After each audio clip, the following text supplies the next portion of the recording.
Hi friends, मैं Surendra study lifestyle YouTube channel में आपका हार्दिक स्वागत है। तो आज हम साइकोलॉजी की सेकंड क्लास लेके आए हैं।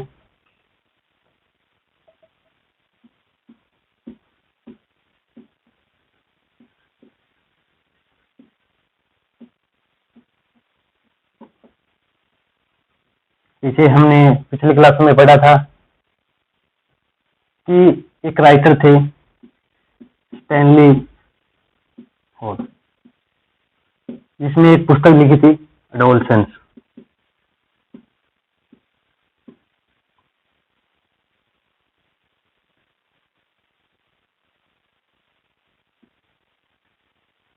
यानी किशोरावस्था।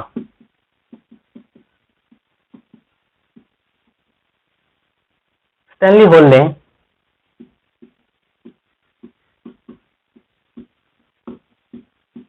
एडोलसेंस बुक लिखी। ये बुक का नाम है। तो उसमें स्टैनली हॉल ने कहा, इस बुक में एक लाइन बहुत इंपॉर्टेंट है, बार बार क्वेश्चन जो टीचिंग एग्जाम की जो रीट है, सीटेट है, यूपीटेट है, स्टेट है, एक दो बार क्वेश्चन आए भी है। इसमें इसने किशोरावस्था को देखो, स्ट्रेस एंड स्टोरम।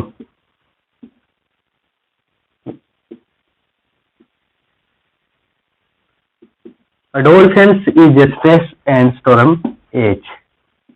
यानी किशोरावस्था इसमें तनाव और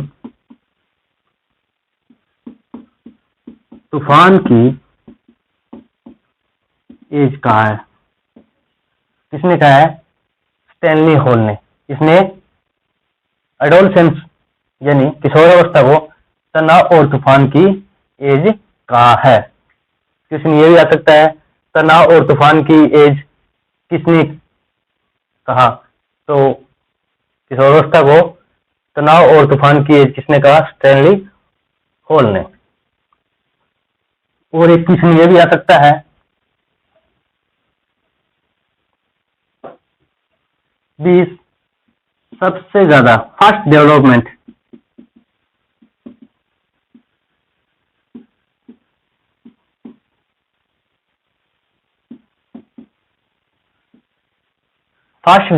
कौन सी स्टेज में होता है? तो वो है इन्फेंसी, यानी शिशुअवस्था।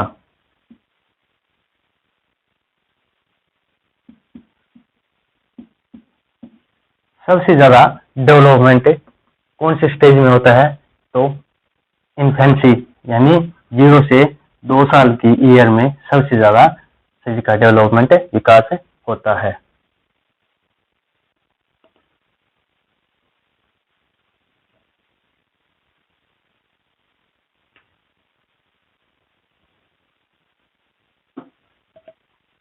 अब हम चाइल्डहुड के 2 पार्ट हैं।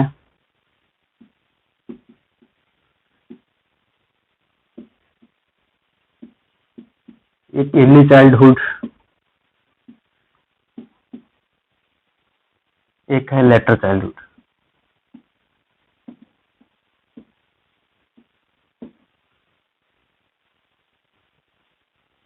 इसकी 2 से 6 ईयर, इसकी 7 से 11 ईयर। तो इसमें इसे प्री स्कूल एज कहते हैं। जो पूर्व वाली अवस्था है और ये है उत्तर वाली अवस्था।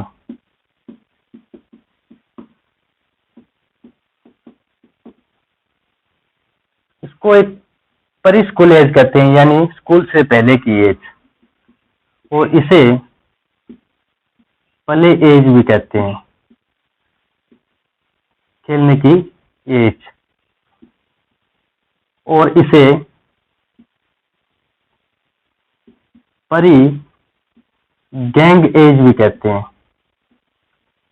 यानी उस समय इस एज में बच्चा घर पे ही रहता है और गैंग यानी अन्य दोस्तों के साथ इतना बाहर नहीं जाता जितना इस एज में बच्चे बाहर जाते हैं, भी अलग से रहना पसंद नहीं करते, घर में ही रहते हैं बच्चे। सबसे इम्पोर्टेंट है लैंग्वेज एज, IMP।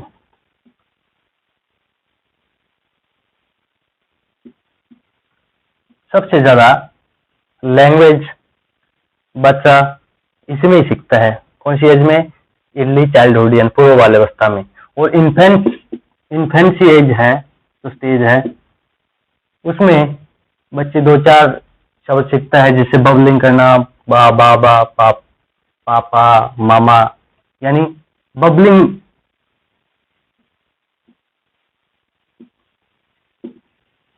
करना सीखता है। कौन सी? इन्फेंसी एज में बबलिंग करना। इस एज में सबसे ज्यादा लैंग्वेज सीखता है बच्चा 2 से 6 ईयर के बीच में। और ये स्कूल एज है, एलिमेंट्री भी है जिसे कहते हैं।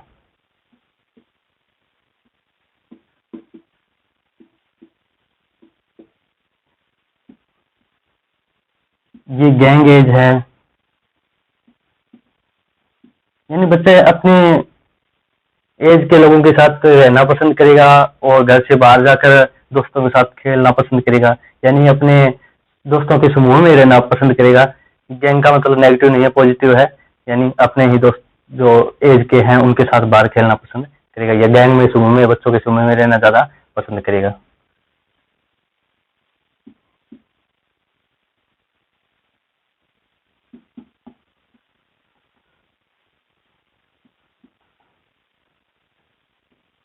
और ट्रबलसम एज है, यानी लड़ाई झगड़े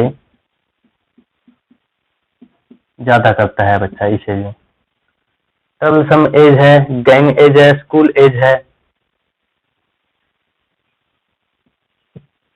कई बार ये पूछ लेता है भी अर्ली चाइल्डहुड में ये ऑप्शन में दे देते हैं कौन सी एज है, इसमें ये ऑप्शन दे देते हैं कौन सी एज है, तो हमें टिक मार्क कर सकते हैं। हमें पता होगा तभी कर सकते हैं। तो आप याद रखना, ये प्री स्कूल एज है, ये प्ले एज है, और ये प्री गैंग एज है। और लैंग्वेज सबसे ज्यादा इसमें ये भी आ जाता है, सबसे ज्यादा लैंग्वेज बच्चा कौन सी एज में सीखता है, तो अर्ली चाइल्डहुड 2 से 6 वर्ष में।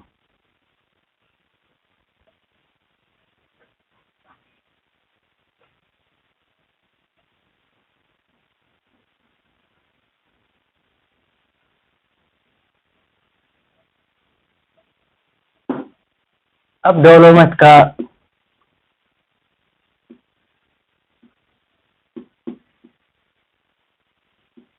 हेरिडिटी एंड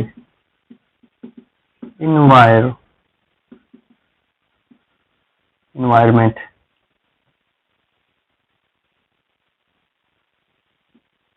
ये होती है आनुवांशिकता, और ये होती है वातावरण।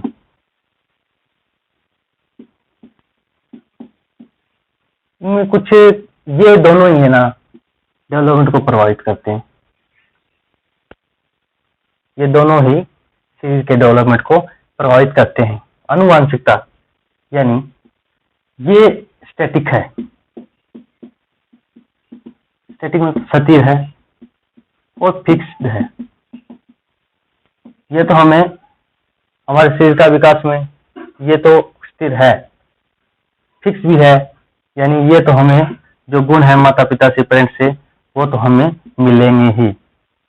और ये है ए डायनेमिक है। डायनेमिक मतलब ये है परिवर्तनशील है।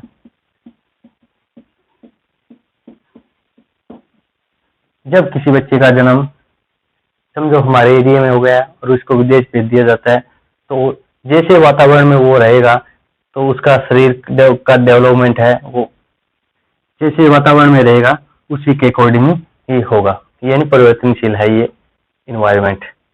तो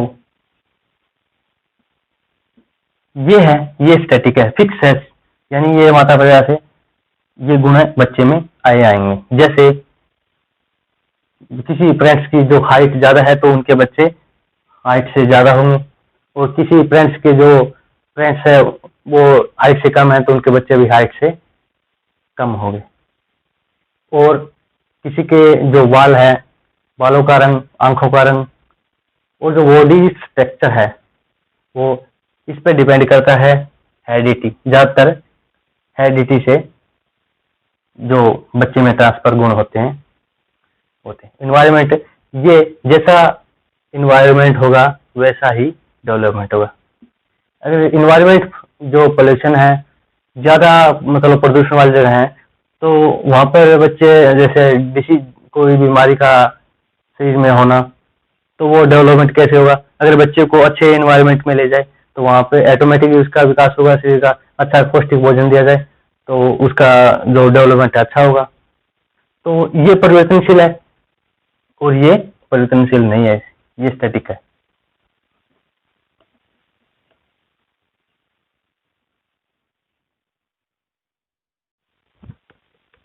तो हेरिडिटी में ये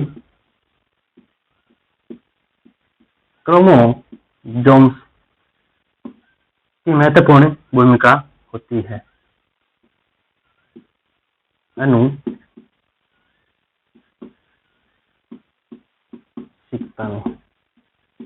आनुवांशिकता में ये क्रोमोसोम ये होते हैं 23 पेयर, यानी 23 जोड़े होते हैं, टोटल होते हैं 46, जिसमें 22 होते हैं ऑटोजोम्स, यानी एक जैसे होते हैं।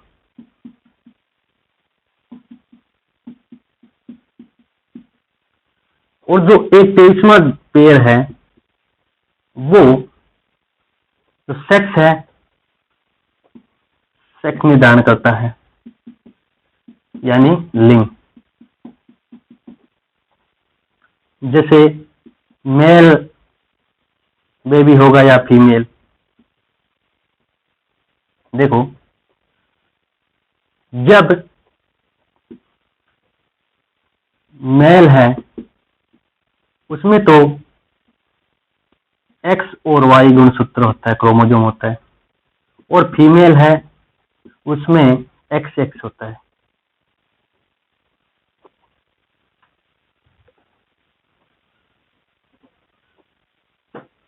जो मेल है उसमें एक्स वाई और फीमेल है उसमें एक्स एक्स। जब मेल का एक्स हो, और इसमें तो फिक्स है एक्स ही आना है दोनों में से, फीमेल का, वो लेडीज जो फीमेल है उसका भी एक्स मिल जाए तो गर्ल बेबी पैदा होगी। और फीमेल एक्स के साथ अगर मेल का वाई क्रोमोसोम गुणसूत्र मिल जाए तो बॉयज बेबी पैदा होगा, बॉय बेबी पैदा होगा।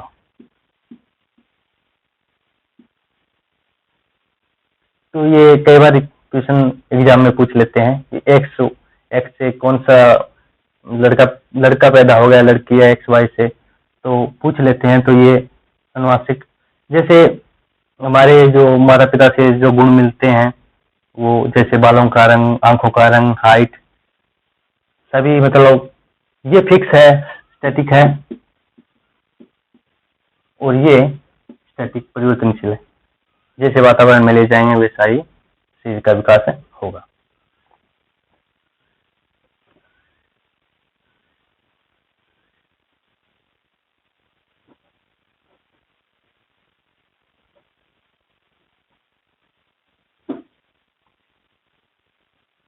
इन्वायरमेंट की बात करते हैं, जैसे मोर फॉर एग्जाम्पल, एक चोर का घर है,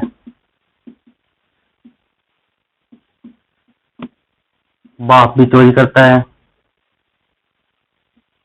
दादा भी चोरी करता था और अब आपका बेटा भी चोरी करने लग गया, क्योंकि उसका इन्वायरमेंट ऐसा मिला उसको। घर में पता है अभी ये चोरी करता है, ये चोरी करता है, बेटा भी चोरी करने लगा। अगर इसको इसको ये कहा जाए बाद में, जब ये पला बड़ा इस गृहस्थी में, इस घर में बड़ा हुआ हो पलकर, और बाद में इसे ये कहा जाए कुछ एज के बाद, 20-25 जो 20-25 एज के बाद, जो फिक्स एज है, या 15-20 एज के बाद ये कहे इसको साधु बन जाए,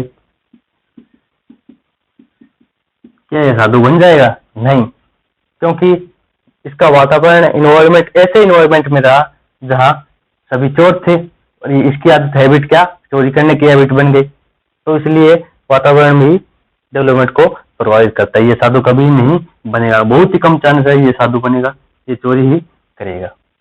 तो आज की क्लास में इतना ही, आएंगे कल नेक्स्ट क्लास में। जितने भी टीचिंग एग्जाम की तैयारी कर रहे हैं वो हमारे चैनल को लाइक सब्सक्राइब करें, और सब्सक्राइब के बगल में जो बेल आइकन है इसको प्रेस करें, ताकि जो क्लास की नोटिफिकेशन आए वो आपको मिलती रहे। तो आगे कल नेक्स्ट क्लास में आएंगे। जय हिंद, जय भारत।